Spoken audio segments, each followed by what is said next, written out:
Hello folks, and welcome back to Behind Schedule and Over Budget, the show that starts out strong with a great little cyber deck project and then decides to disappear for several months. So, all jokes aside, I do apologize for the delay. It turns out I've found out recently that having two working adults in a home with an infant son does not leave me with a lot of energy for my YouTube side project. But that being said, I'm back with a new video, and it's great to be back. And more importantly, it's about time we talk about finishing up the GRIZ Sextant project. And in order to do that, we need to release files. So, first and foremost, if you go to the description of this video, there'll be a link to colts3d.com. Colts3D, if you're not familiar with it, is a 3D printing repository, very similar to Thingiverse. Unlike Thingiverse, they don't seem to host their website on a potato, so the website actually is functional and usable, especially when it comes to uploading things. Thingiverse can be a pain in the butt. The design is up for free on Colts. You can charge for things on Colts 3D, but I don't really feel like charging for this. I just want to get it out in the wild and get it available for people.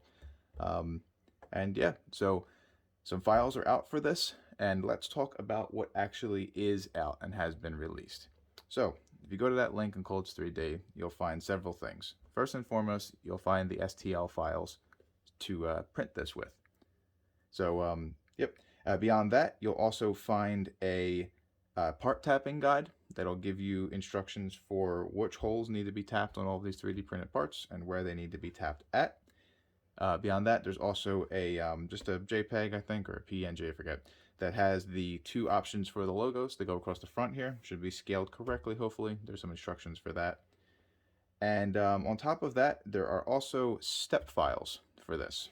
So that's pretty important for me and pretty exciting, is that apart from the STL files, which are just great for 3D printing right off the bat, the step files, which should hopefully be very useful to allow people to, kind of add on to this project, modify it, and make it their own. If you're familiar with CAD formats, STL files are a wire mesh file. There's a quick and dirty mesh wrap that's for outputting things to be sliced for 3D printing. And if you try to edit those in the future, they're a major pain in the ass to do. They're just not they're not an efficient wire mesh. They're not a very well organized wire mesh, so they're a real pain in the butt to modify if you want to make any changes, any fixes, changes, additions, modifications, alterations, the works. Step files, on the other hand, are solid body files, so they're very easy to modify in something like SolidWorks or Fusion 360 or any other program that takes solid files. So I think that's a really great thing to add on. Again, I'm happy to offer them out for anybody that's looking to tweak this project in the future. It's also going to help me personally because, as time moves on, if parts aren't specifically available, if the exact parts that I used aren't specifically available, it's going to be really helpful to have the solid body files available so that you can adjust a hole pattern or move a boss somewhere or move a feature to accommodate a new version of a component that's supposed to go into here. So again, I don't have the energy, and I don't second to that, I don't have the time to keep up with all of those modifications. I'd rather open those up to the community, and then beyond that, we might see some really cool alterations and modifications and new versions of this come out if anybody's interested. So yeah, that is what is available on Colts 3D. So STL files, step files, the part tapping guide, the logos, and also the bill of material is also on there. So that is an Excel sheet that has a list of everything that was purchased for this product or for this project.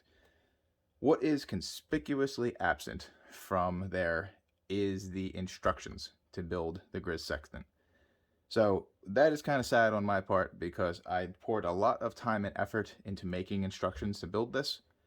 Personally, I believe that a good set of instructions is just as important as a good design. If you can't follow the steps to build it, then the design's worthless. So yeah, I really poured a lot of time and effort into making a big set of instructions. It's a PowerPoint that's probably 65, 70 slides long. It has pictures, arrows, it references the bill of material for the parts and everything. and I'd love to share it. My biggest issue right now is the power supply. Okay, there's two problems with it. Well, most importantly, I am a mechanical engineer by trade, and my electrical engineering knowledge is self-taught. So while I'm okay working with the power supply personally, the one that I picked, I'm not really comfortable giving people instructions to work with it. We're talking about high high energy density lithium ion batteries here. I don't fully understand the power supply that I bought. I worked with it to the best of my knowledge, and I just do not think it's a good idea to be sharing those instructions to wire up that power supply. So again, that's pretty much what it boils down to. The power supply that I picked is in the bill of material, so if you would like to go ahead and use that one, you're free to. I'm not recommending it. It's just the one that I worked with. You're gonna have to figure out how to wire it up yourself. That's again, I think I'd leave that as an open question. If you want to take on this build, you're gonna have to figure out the wiring for the power supply. What I would like to do in the future, at least, hopefully, is go through the instructions and trim out any mentions of the power supply, but do keep the instructions that go into how to build up the casework. Also, maybe wiring for the display, the keyboard, Raspberry Pi, some of the lower end wiring. But we might, going forward, just leave the power supply as an open question. If you want to build this, you're going to have to pick your own power supply, and you're going to have to decide how you want to wire it up yourself. So, yep, it's I know it's kind of an odd choice, but again, like I said, not having the knowledge of, the full knowledge of everything that goes into it just leaves me a little uncomfortable sharing those instructions. I will try to get out the instructions for the rest of it in the future. Again, let me know what your thoughts on that are in the comments. If you're going to be taking on this build, feel free to message me on YouTube or Colts 3D. We can talk about what goes into it. But again, like I said, instructions themselves will probably be delayed for now and then go out in the future without mention of the power supply. I do not want to recommend any power supply. In the bill of material is the one I used. Again, grab it if you want, but it's going to be up to you to figure out how to wire it into this. So that about wraps it up. Like I said, it's been a while for this. I apologize for the delay. I really wanted to get these files out. Like I said, when I mentioned earlier, when I build these things, I primarily build them for myself, but if other people can get use out of these designs, if they're excited about them and want to build them themselves, that's just great for me. It's a huge plus. So it's very nice to get this out there. I'm really looking forward to seeing what people do with it. I'm really looking forward to discussing the design, maybe working out any kinks with it, fixing things in the future. And again, I just, I hope to see more of them in the future. Different colors, maybe even different designs, different shapes and stuff like that. With those STL files, if you want to widen it, if you want to deepen it, put in a new display, a different keyboard, the world is your oyster at that point. So that's really cool. And again, we can discuss in the comments further the decision about the instructions. Like I said, I am going to try to amend those instructions to just include the lower hanging stuff, and then leave the power supply as an open question. All right.